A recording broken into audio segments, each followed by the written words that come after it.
ونستغفره ونؤمن به ونتوكل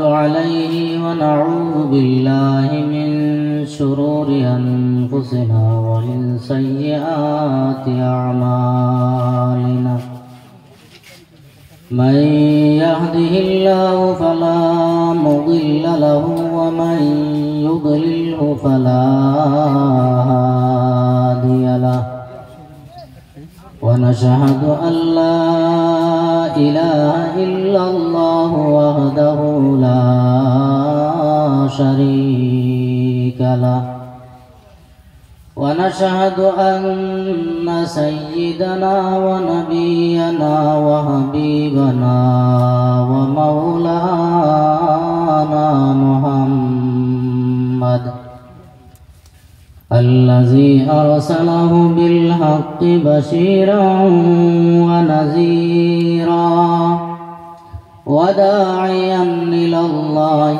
بإذنه وسراجا منيرا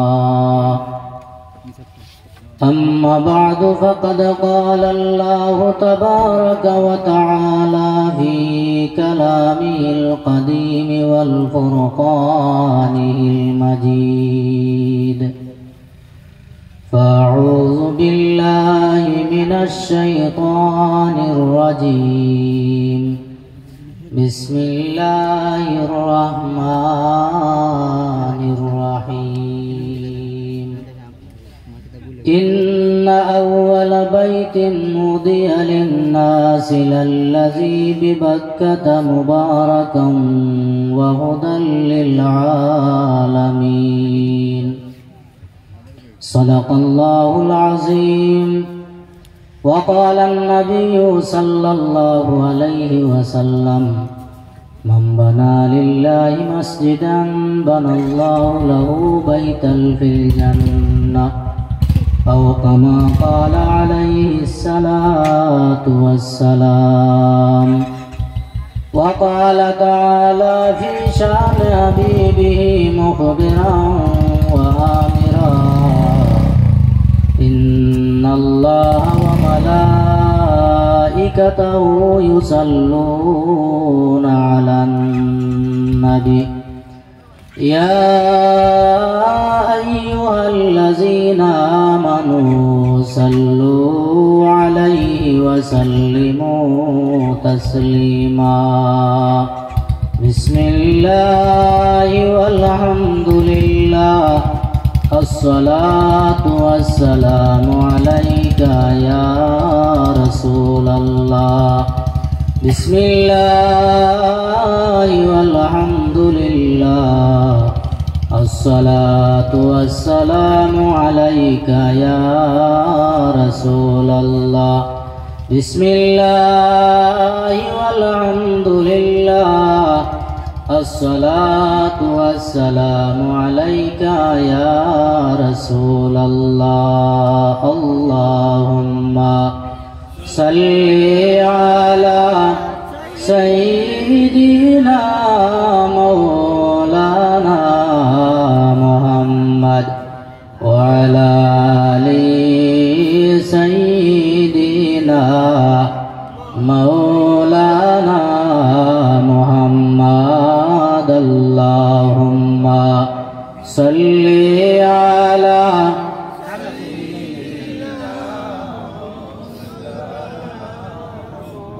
وعلى آل سيدنا مولانا नमाज पढ़ो रोजा राखो যতই করো বন্দেগি নবীর মায়া না তাকিলে বেতা হবে জিন্দগি আল্লাহুম্মা সাল্লি আলা সাইয়্যিদিনা মাওলানা মুহাম্মদ وعلى آل سيدنا مولانا গভীর রাতের পশ্চিমের হাওয়া যাও রে তোরা বহিয়া ওই মাহফিলের সালাম কইও ওই যে সোনার মদিনা আল্লাহুম্মা সাল্লি আলা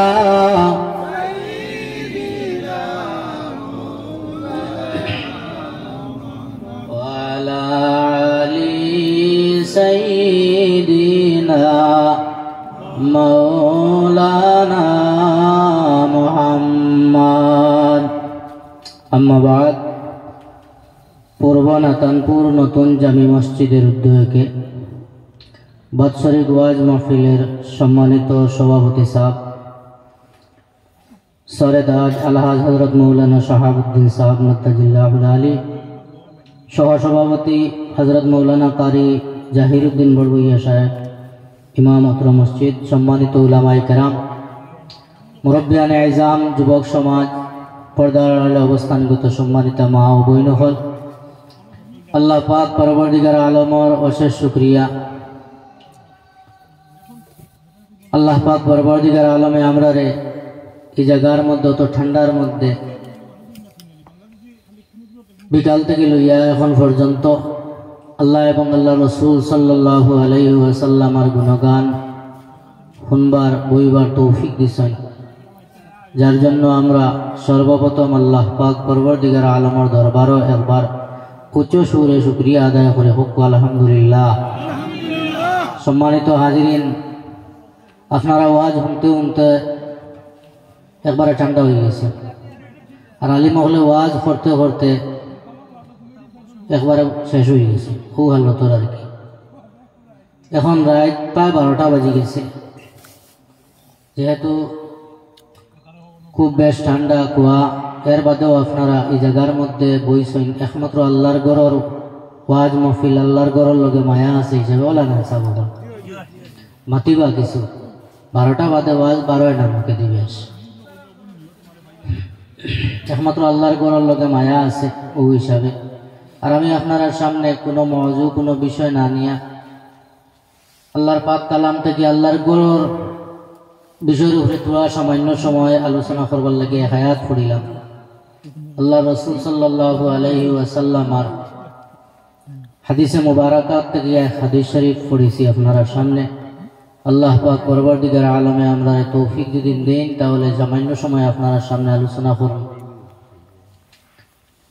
সর্বপ্রথম এই দুনিয়ার জমিনের মধ্যে আমরা বিভিন্ন পরিশানির মধ্যে মুবতলা আছি, বিভিন্ন ব্যস্ততার মধ্যে।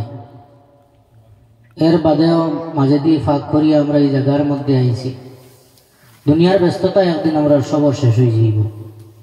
এই দুনিয়ায় ছাড়িয়ে এমন সময় এক সময় আমরা যাইমুগি দুনিয়ার কোনো ব্যস্ততায় আমরা পাইতো না, ওলা না মা। এখন আমরা সব ব্যস্ততার মধ্যে মুবতলা। এই পৃথিবীর জমিনে যত মানব জাতি আছে সমস্ত মানব জাতীয় পরিশ্রম বিভিন্ন ধরনের ব্যস্ততা নিয়ে, কিন্তু এই সমস্ত পেরেশানি একদিন মানুষ এই দুনিয়ার জমিনও রাখিয়া এমন এক জায়গার মধ্যে যাইব যে জায়গার মধ্যে কোনো বিছনা থাকতো না, কোনো লাইট বাল্বের কোনো ব্যবস্থা রইতো না, ডানে মাটি উপরে মাটি বামে মাটি নিচে বিছনাও মাটি হইব। এর লাগি আমরা এই কথা একদিন স্মরণ করার দরকার সব সময়, যে এই পৃথিবীর সমস্ত ব্যস্ততা ছাড়িয়ে একদিন তো আমরা মাটির নিচেও যাওয়া লাগবে। দুনিয়ার জমিনেও আমরা বিভিন্ন ধরনের মাটি জমিন লইয়া বিভিন্ন ধরনের দরবার সাজিয়া করি, কিন্তু আমরা এখানেও দিলের মধ্যে রাখার দরকার যে এই জমিন লইয়া আমরা দরবার সাজিয়া করি, আর একদিন তো এই জমিনের ফেটর ভিতরে আমরা যাওয়া লাগবে। আমরা এই জমিনের উপরে আটিয়া, কিন্তু একদিন এই জমিনের ফেটো গিয়ে আমরা রইতে লাগবো। একটা মায় যদি একটা বাচ্চারে লইয়া রাত ঘুমায়, দুধ পান করে করে যদি সেই বাচ্চাটা ঘুমাই যায়, হঠাৎ মার যদি গুমর অবস্থায় যদি ফিটির সামনে পড়ে যায়, সেই ছেলেটা খান্দে, লগে লগে মা সজাগ হইয়া মারে তার বাচ্চারে আবার বুকুর মধ্যে লইয়া। তো এই পৃথিবীর জমিনও আমরা রে আল্লাহ দিয়েছেন, আমরা পৃথিবীর এখন ফিটিত আছি। এই জায়গা আমরা খান্দার জায়গা, যদি এই জায়গার মধ্যে আমরা খান দিয়া যাই তাহলে এই পৃথিবীর বুকুর যে সময় যাইব ওই সময় আমরা শান্তিপূর্ণ হিসাবে আমরা জীবনটা যাইব। বলা না এল্লা কেউ শাহিরে হন, এমন দেশে যাবে রে মন সেই দেশের নাই ঠিকানা। এমন একটা দেশে যাইবা সেই দেশের কোনো ঠিকানা রইত না। এমন ঘরে শুইবার এমন সেই ঘরে নাই বিছানা। আর এমন একটা ঘরও আমরা নিশ্চিন্তভাবে ঘুমাইম সেই ঘরের কোনো বিছানা থাকতো না। সম্মানিত বুজুর্গণ, এই পৃথিবীর জমিনের মধ্যে আমি আপনি অথবা আপনার মা বাবা আত্মীয় স্বজন বন্ধু বাজন পাড়া প্রতিবেশী একদিন এই দুনিয়ার জমিন আইসন, কিন্তু দেখতে দেখতে দেখা যায় একেবারে ঘর একজন একজন করিয়া এই দুনিয়া ছাড়িয়া চিরতরে চলিয়া যাইতে হইছে। এই পৃথিবীর জমিনের মধ্যে আওয়াজ সিরিয়াল অনুযায়ী আইতে হয়, কিন্তু এই দুনিয়া ছাড়িয়া যাইতে হইলে কোনো সিরিয়াল লাগে না। আল্লাহ পাক পরওয়ারদিগার আলমে এই দুনিয়ায় ছাড়িয়া যাওয়ার সময় যে নামরার জানরে কবজ করিয়া নেই নেনরে নির্ধারিত করিয়া রাখি দিছেন।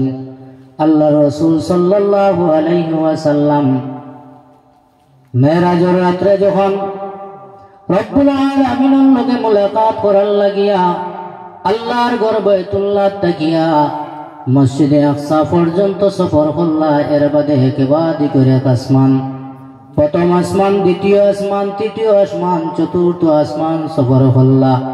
আল্লাহ রসুলে ফরমাইন আমি চতুর্থ আসমানের মধ্যে যেই সময় গেলাম, যাওয়ার বাদে দেখলাম একজন ফেরেশতা একটা টেবিলের সামনে একটা চেয়ারের মধ্যে বসিয়া রইছেন।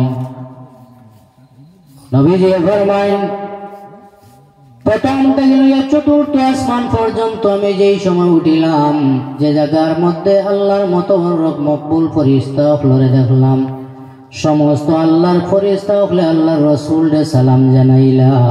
কিন্তু চতুর্থ আসমানের মধ্যে যেই ফেরেশতা চেয়ারের মধ্যে বসা অবস্থায় ছিল, ওই আল্লাহর ফেরেশতা আল্লাহর নবীর সালাম জানাইন না। রাসূলুল্লাহ জিবরাইলকে জানায়, নগো জিবরাইল, প্রথম আসমানের মধ্যে যেই সময় আমি উঠিলাম, প্রথম আসমানের ফেরেশতায় আমার সালাম জানাইলা, মুলাকাত করলা, কথাবার্তা করলা। দ্বিতীয় ফেরেশতা দ্বিতীয় আসমানের এই হুবহু এইভাবে করলা। তৃতীয় আসমানের মধ্যে যেই ফেরেশতা পাইলাম এই আমার লগে ওইভাবে করলা। এমন এক আসমানের মধ্যে আমি আইলাম, ওই আসমানের মধ্যে এমন একজন ফেরেশতা দেখি, সেই আল্লাহর মতো বড় ফেরেশতা আমার লগে কোন কারণে কথাবার্তা করেন না। ওই সময় সঙ্গে সঙ্গে দেখা যায় আল্লাহ মালাকুল মউত আজরাইল আলাইহিস সালাতু ওয়াস সালাম রে ঘোষণা করে দিলারে, আজরাইল আমার নবী মুহাম্মদুর রাসূলুল্লাহ সাল্লাল্লাহু আলাইহি ওয়াসাল্লাম রে আমি দাওয়াত দিয়া আমি আল্লাহ রাব্বুল আলামিনের লগে সাক্ষাৎ করার জন্য দাওয়াত দিলাম। উনি হলেন আমার নবী মুহাম্মদুর রাসূলুল্লাহ। ওগো ফেরেশতা তুমি আমার নবীরে সালাম জানাও। ওই সময় দেখা যায় হযরতে আজরাইল আলাইহিস সালাতু ওয়াস সালাম আল্লাহর নবীরে সালাম জানাইলা, জানাইয়া কইলা, ইয়া রাসূলুল্লাহ, যেই দিন থেকে এই পৃথিবী আল্লাহ বানাইলা, 18,000 মখলুকাত বানাইলা, গাছপালা বৃক্ষ আদি তরুলতা বানাইলা, ওই দিন থেকে এখন পর্যন্ত আমি মালাকুল মউতে কোনো জিনিসের লগে কথাবার্তা করি না। আল্লাহর ফেরেশতা কইলা, যেই দিন থেকে এই দুনিয়া বানাইছেন ও দিন থেকে আমরা এখন পর্যন্ত আমি খেউরের লগে কথাবার্তা করছি।